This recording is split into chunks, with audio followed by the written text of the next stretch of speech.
weltare ɓiɓɓe fulɓe andu diine maɗa catal heblo sukaɓe afrique takkusano yoni to ari fundo ari hara ligseba gorgol añam wuuro siré ko on waktu yoni ha to madina kaƴe pawe kabaruji men coftal balɗi puɗɗortoɗen tigui koto leydi sénégal kalen tigui haala jillu kuɓeeri winderiyankore ma en bismo kadi ceerno djiby dieng ko fate ligue 1 mo dowla sénégal to france et espagne ko ceerno saydou ba musidɓe tedduɓe oto goɗɗe joni joni jaajnoɗen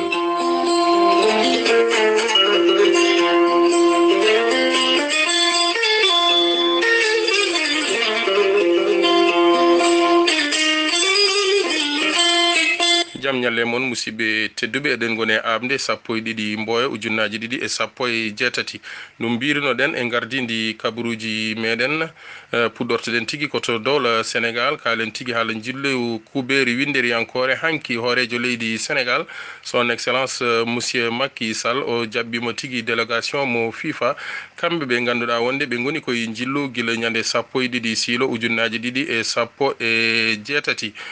ko adi foof kanko hoorejo leydi ndi o yetti tigui président fédération sénégalaise mo football ono biyeteɗo Augustin Senghor o yetti kadi baroɗe teddugal ɓe leydi sénégal guila e kamɓe ɓoyɓe ɓe ha kamɓe hande tigui tolniɓe e saaha mabɓe o yetti kadi délégation sénégalaise toɗɗaɗo tigui gam yaade Russie 2018 caggal ɗum kanko hoorejo leydi sénégal monsieur Macky Sall o ñaguima tigui hilifaɓe diine hilifaɓe aada nde duwonto baroɗe teddugal ɗe leydi sénégal e pottital mondial 2018 ha joni koto dowla sénégal keddotoɗen bismoɗen ceerno djiby dieng ko fati tigui 16e journée championnat mo dowla sénégal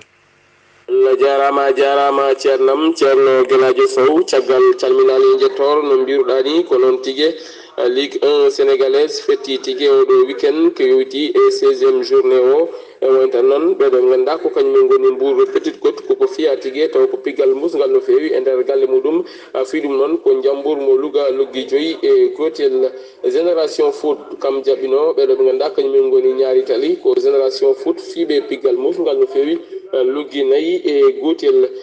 ɓeɗo ɓe ganduɗa kañumen goni Jambar hakkude muɗum e ɓeɗo ɓe ganduɗa kañumen goni Jaraf mo Dakar ɓe mbaɗi noon ko ɗekki niyete gotel e gotel Linguére mo Saint-Louis caggal nde fiyano e o weekend jawtuɗo Linguére mo Saint-Louis noon ko kam tigui jaɓɓino ɓeɗo ɓe ganduɗa ko kañumen goni Stade de Mbour ko Linguére mo Saint-Louis noon fooliɓe loggol gotol e ndigga so tawi en kaali e doggol ngol to mbiyen doggol ngol ko yowiti e 16e journée Ligue 1 sénégalaise ha joni ardi ko génération foot champion en titre kamɓe tigui gardi aɓe jogui kene tolni e capantati toɓɓere rewe mabɓe noon ko Jaraf mo Dakar ene jogui kene tolni e nogas e joyyi toɓɓere troisiéme woni toon ko Sonacos ene jogui kene tolni e nogas e joyyi toɓɓere Stade de Mbour ko kam woni quatriéme ene jogui kene tolni e nogas e tati toɓɓere cinquiéme noon woni toon ko ɓeɗo ɓe ganduɗa kañumen goni Linguére mo Saint-Louis ene jogui kene tolni e nogas e ɗiɗi toɓɓere so tawi en kaali to less to woni zone de relégation to noon woni toon ko ɓeɗo ɓe ganduɗa kañumen goni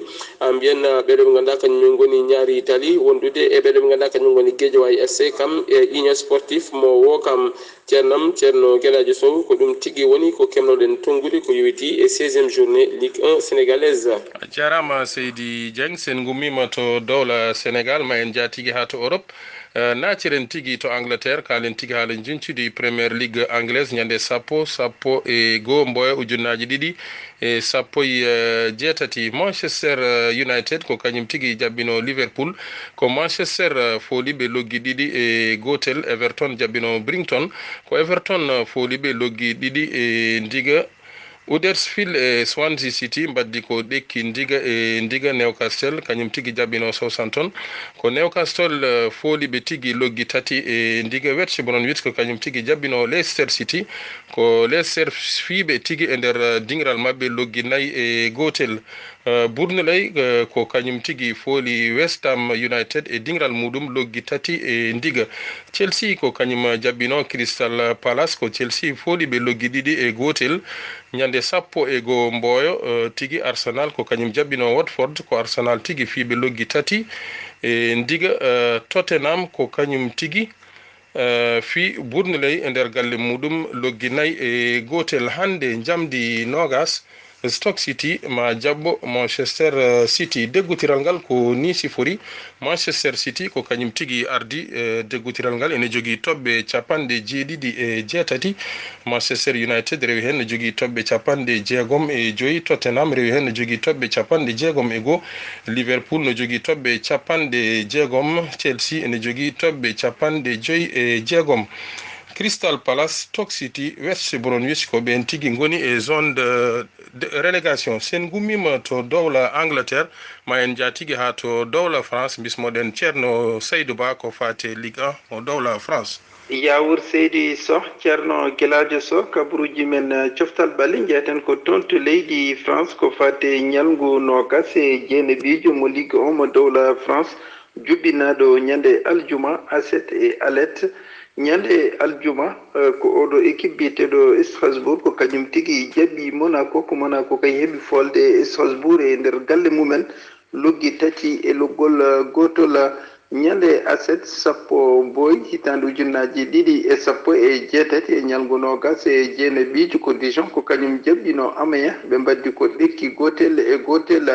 Lille jaɓɓi Montpellier ɓe mbaddi ko ɗekki gotel e gotel. 3 ko kañum yilloyno Nantes ko Nantes kay heeɓi folde 3 loggel gotel e ndiga. Bordeaux jaɓɓino Angers ɓe mbaddi ko ɗekki ndiga e ndiga. Rennes ko kañum jaɓɓino Saint-Étienne ko mbaddi kay ko ɗekki gotel e gotel. PSG ko kañum jaɓɓino Metz ko PSG kay heeɓi folde Metz loggi joyi e ndiga. ñande alet noga sappo e goo lewru colte hitande ujunnaji ɗiɗi e sappo e jeetati ha joni e ñalngu nogas e jeeneɗijo mo Ligue 1 mo dowla France ko Toulouse jaɓɓino Marseille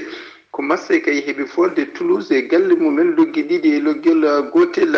Lyon ko kañum jaɓɓino oɗo équipe biyeteɗo CAF ko kan kay heeɓi folede loggel gotel e ndiga. Nice ko kañum yano toon to wuro Guingamp ko Nice kay heeɓi folde Guingamp loggi joyi e wondude loggi ɗiɗi. Ko fate deggotiral ha joni ko oɗo équipe biyeteɗo PSG ko kañum tigi woni yeeso e jogade toɓɓe capanɗe jeeɗiɗi e jeeɗiɗi. Monaco woni ɗimmo e jogade toɓɓe capanɗe jeegom e tati. Marseille woni tataɓo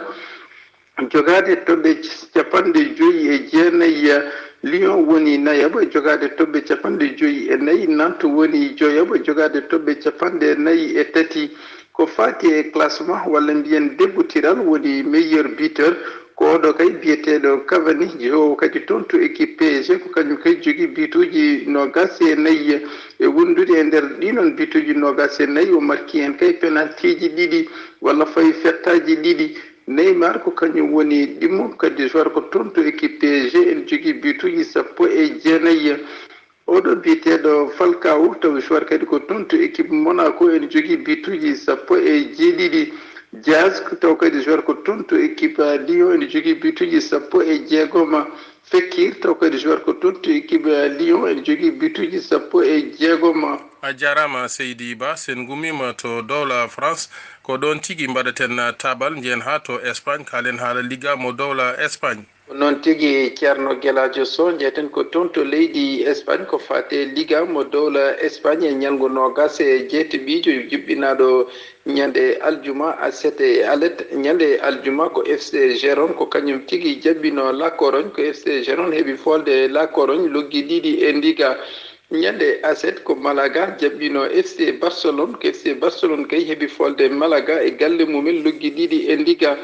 Levante ko kañum yilloyno Getafe ko Levante kay heeɓi folde Getafe e dingiral mumen loggel gotel e ndiga. FC Séville ko kañum tigi jaɓɓino FC Valence ko FC Valence kay fooli e nder galle FC Séville loggi ɗiɗi e ndiga. Eibar ko kañum jaɓɓino Real Madrid ko Real Madrid kay heeɓi folde Eibar loggi ɗiɗi e wondude loggel gotel taw kadi koye nder dingiral Eibar. Real Madrid fooli Eibar. ñande alet woni noga sappo e goo lewru boy hitande ujunnaji ɗiɗi e sappo e jeetati ha joni koye ñalngu nogas e jeetaɓijo mo Liga mo dowla Espagne gonɗen. Atlético Bilbao ko kañum jaɓɓino CD Leganés ko CD Leganés kay foola loggi ɗiɗi e ndiga. Villarreal ko kañum yilloyno Las Palmas ko Villarreal kay fooli Las Palmas e galle mumen loggi ɗiɗi e ndiga. Atletico Madrid ko kañum jaɓɓino Celta Vigo ko Celta Vigo kay foola luggi tati e ndiga Espanyol Barcelone ko kañum jaɓɓino Real Sociedad ko Real Sociedad kay foola luggi ɗiɗi e wondude luggel gotel ñande e jamma hande o ko oɗo équipe biyeteɗo Alaves ko kañum jaɓɓoto Betis Séville e waktuji nogas e goho ko fate e deggotiral walla mbiyen kadi lelgo ngo ko FC Barcelone ha joni woni yeeso e jogade toɓɓe capanɗe jeeɗiɗi e ɗiɗi Atletico Madrid ko kañum woni ɗimmo e jogade toɓɓe capanɗe jeegom e nayyi Real Madrid ko kañum jogui toɓɓe capanɗe joyi e jeeɗiɗi kañum woni tataɓo FC Valence ko kañum woni nayaɓo jogade toɓɓe capanɗe joyi e jeegom FC Séville ko kañum woni joyaɓo e jogade toɓɓe capanɗe nayyi e joyi ko fati e meilleur buteur walla deggotiral bituroji ɗi ko oɗo kay biyeteɗo Lionel Messi ko kañum ardi yeeso jogade bituji nogas e nayyi taw kadi joueur ko toon to équipe FC Barcelona Suarez ko kañum woni ɗimmo e jogade bituji nogas e goho taw kadi joueur ko toon to équipe Barcelona Cristiano Ronaldo ko kañum woni tataɓo taw kadi joueur ko toon to équipe Real Madrid ene jogui bituji 17